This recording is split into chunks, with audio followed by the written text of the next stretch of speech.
el Observatorio Nacional Ciudadano presentó un reporte sobre la incidencia delictiva en la Ciudad de México del primer semestre de 2019. Francisco Rivas, director del organismo, indicó que la tasa de homicidio doloso en la capital del país fue de 9.17 carpetas de investigación por cada 100,000 habitantes, lo que se tradujo en un aumento de 14.9% con respecto al año anterior, mientras que la tasa del feminicidio fue de 0.21 carpetas de investigación por cada 100,000 habitantes. Este delito disminuyó 21.37% respecto al primer semestre de 2018.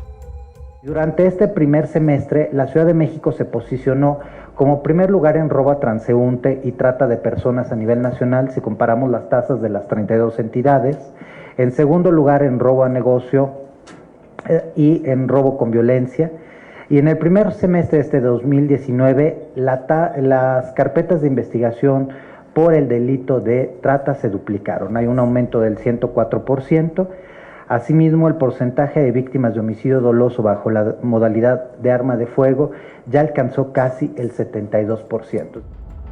Además, la tasa de violación en la Ciudad de México fue de 7.61 carpetas de investigación por cada 100,000 habitantes.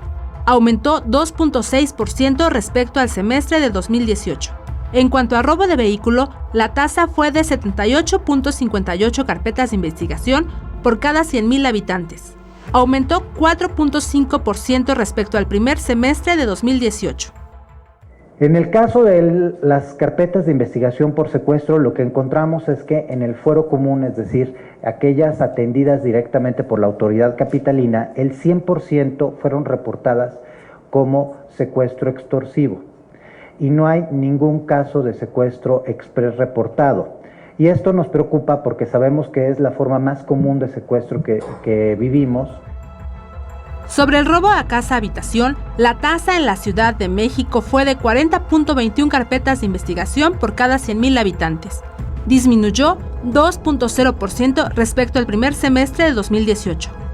La tasa de robo a negocio fue de 136.48 carpetas de investigación por cada 100,000 habitantes. Aumentó 23.6% respecto al primer semestre de 2018. Con información de Saraí Mariscal, 21 Noticias.